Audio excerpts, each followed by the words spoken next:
Welcome friends आज हम लोग इलेक्ट्रोस्टैटिक्स का लेक्चर नंबर 2 स्टार्ट करने जा रहे हैं।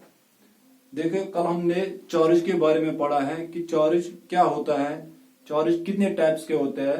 आज हम देखेंगे कि चार्ज कैसे पैदा होता है, चार्ज क्यों पैदा होता है, यानी कि आज हम पढ़ेंगे cause of charge.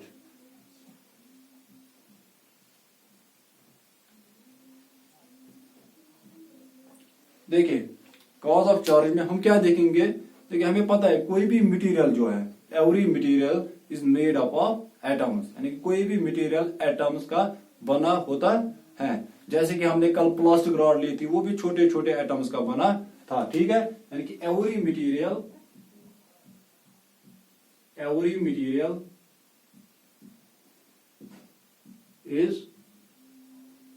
Is made up of atoms.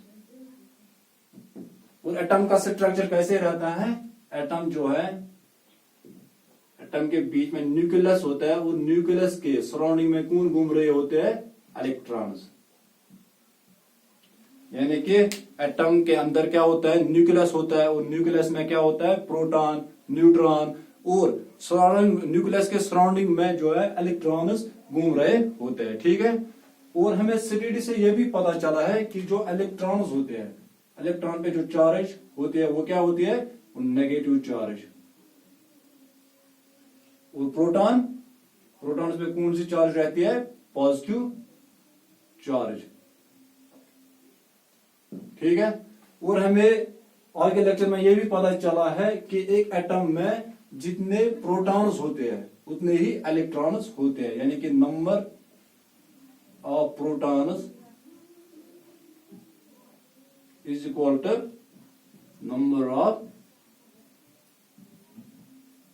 electrons, यानी कि एक एटम में जितने नंबर ऑफ प्रोटॉन्स होंगे उतने ही नंबर ऑफ इलेक्ट्रॉन्स होंगे। और आपको पता है प्रोटॉन पे कौन सी चार्ज रहती है, पॉजिटिव चार्ज, इलेक्ट्रॉन पे कौन सी चार्ज होती है, नेगेटिव चार्ज। यानी कि हम ये भी कह सकते हैं एक एटम में जितने पॉजिटिव चार्ज होते हैं उतने ही नेगेटिव चार्ज होते हैं, ठीक है। यानी कि जितने पॉजिटिव चार्ज होंगे एक एटम में उतने ही नेगेटिव चार्ज होंगे। तब हम ये कह सकते हैं जो नेट चार्ज होगा एटम का वो कितना रहेगा, वो कितना होगा, 0 होगा, यानी कि नेट चार्ज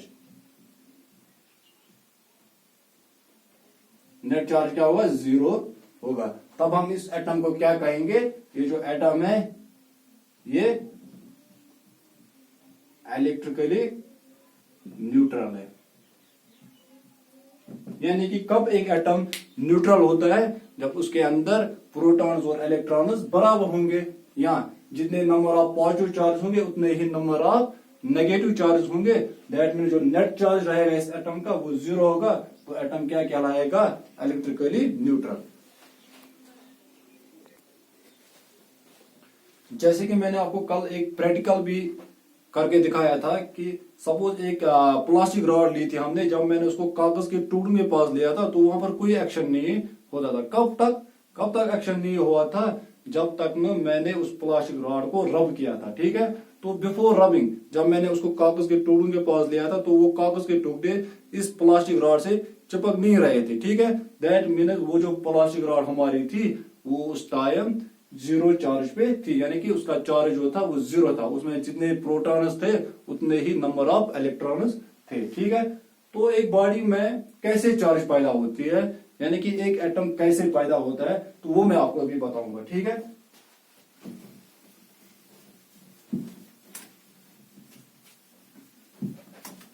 देखिए, हम मान लेते हैं मेरे पास 2 बॉडी है। सपोज ये बॉडी, एक बॉडी ए है और ये दूसरी बॉडी बी है।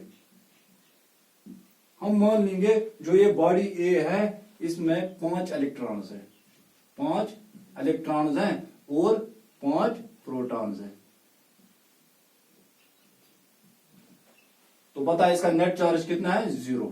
तो नेट चार्ज कितना होगा इसका, 0, क्योंकि प्रोटॉन्स और इलेक्ट्रॉन्स बराबर है। ऐसी सेम बॉडी बी है, इसमें भी मैं मान लेता हूं इसमें भी 5 इलेक्ट्रॉन्स हैं और 5 प्रोटॉन्स हैं। तो नेट चार्ज कितना होगा इसका, 0। अब अगर मैंने इन दो बॉडीज को रब कर रहा हूं, सपोज मैं इन दो बॉडीज को रब कर रहा हूं, तो वहां पर क्या होता है, देखिए आपको पता है एटम के सराउंडिंग में कौन घूम रहे होते हैं, इलेक्ट्रॉन्स, और कुछ इलेक्ट्रॉन्स लेस टाइटली बाउंड होते हैं। जो इलेक्ट्रॉन्स लेस टाइटली बाउंड होते हैं वो क्या करते हैं, जब हम उनको रब करते हैं वो इलेक्ट्रॉन्स एक जगह से दूसरी जगह पे आ जाते हैं, यानी कि वो इलेक्ट्रॉन्स ट्रांसफर होते हैं। यहां पर भी सपोज मैंने इन दो बॉडीज को रब किया है, मैंने इन दो बॉडीज को रब किया है, और जो ही मैंने इन दो बॉडीज को रब किया, हम मान लेंगे जो ये बॉडी ए है इसमें जो इलेक्ट्रॉन्स हैं वो लेस टाइटली बाउंड है, तो क्या हो जाएगा, जो बॉडी ए है, सपोज ये बॉडी ए है, हम मान लेंगे आफ्टर रबिंग, जब हमने इनको रब किया है, हम मान लेंगे यहां से दो इलेक्ट्रॉन्स गए हैं इस बॉडी में, ठीक है। तो पहले यहां पर बॉडी ए में कितने इलेक्ट्रॉन थे, 5, अब कितने रह गए, दो ट्रांसफर हुए हैं बॉडी बी में, तो अब इसमें कितने इलेक्ट्रॉन्स रहे हैं, 3 इलेक्ट्रॉन्स। और प्रोटॉन्स कितने होंगे, प्रोटॉन्स बराबर 5 प्रोटॉन्स होंगे। सेम इस बॉडी में पहले कितने इलेक्ट्रॉन्स थे, 5, 2 और गेन किए इसमें, तो इसमें कितने इलेक्ट्रॉन्स आएंगे, 7 इलेक्ट्रॉन्स, और प्रोटॉन्स कितने हैं, 5। तो यहां पर बताइए आप कि यहां पर नेट चार्ज कितना होगा। देखो यहां पर 2, क्योंकि ये +5 और -3, और यहां पर कितना आएगा,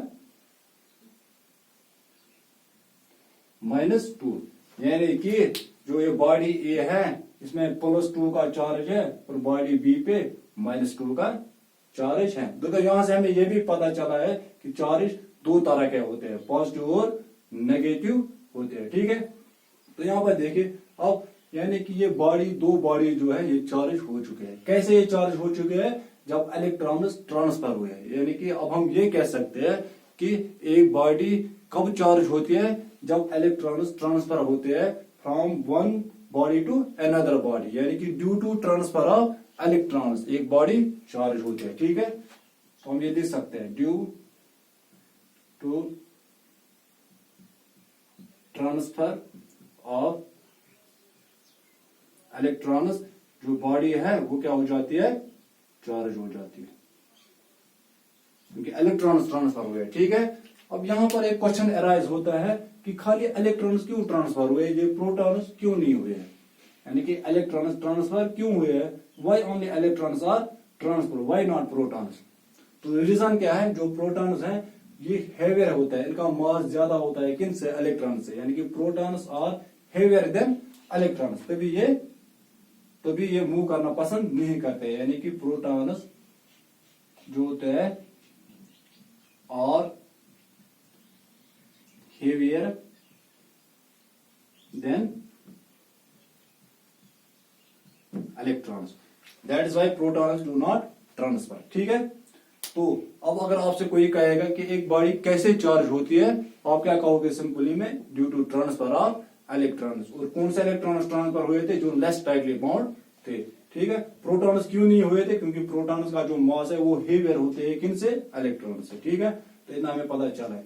और एक बात आपको याद रखनी है, देखो जिस बॉडी से या जिस एटम से इलेक्ट्रॉन जा रहे हैं, जिस एटम से इलेक्ट्रॉन जा रहे हैं उस एटम पे कौन सी चार्ज आई थी, या उस बॉडी पे कौन सी चार्ज आई थी, पॉजिटिव, यानी कि पॉजिटिव चार्ज।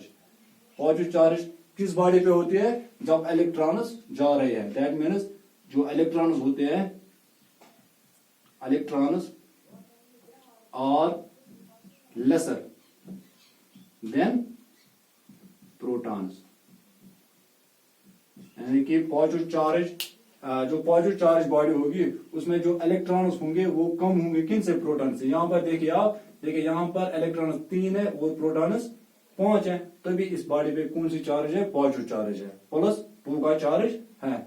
और जिस बॉडी में या जिस एटम में इलेक्ट्रॉन्स आते हैं, जिस एटम में इलेक्ट्रॉन्स आते हैं, तो उस एटम पे कौन सी चार्ज आ जाती है, नेगेटिव चार्ज, यानी कि हम ये कह सकते हैं कि नेगेटिव चार्ज बॉडी पे जो इलेक्ट्रॉन्स होते हैं वो ज्यादा होते हैं किन से, प्रोटॉन से, यानी कि electrons are more than the protons. तो इतना समझ में आ गया कि एक बॉडी क्यों चार्ज होती है, due to transfer of electrons. तो बॉडी पे अगर पॉजिटिव चार्ज है तो उसमें इलेक्ट्रॉन्स कम होंगे किन से, प्रोटॉन से। अगर नेगेटिव चार्ज है तो इलेक्ट्रॉन ज्यादा होते हैं किनसे, प्रोटॉन से। तो जो रीजन है एक बॉडी का चार्ज होना, वो कौन सा रीजन है अब कि इलेक्ट्रॉन ट्रांसफर होते हैं एक बॉडी से दूसरे बॉडी। कैसे ट्रांसफर होते हैं, जब हम दो एटम्स को या दो बॉडीज को क्या करते हैं, रब करते हैं। यानी कि एक मेथड हमें पता चला है कि रब करने से हम बॉडीज को चार्ज कर सकते हैं। ठीक है, तो और भी और मेथड्स हमें पढ़ने हैं कि और भी मेथड्स हैं जिनसे हम बॉडीज को चार्ज कर सकते हैं, लेकिन वो हम कल देखेंगे। Thank you.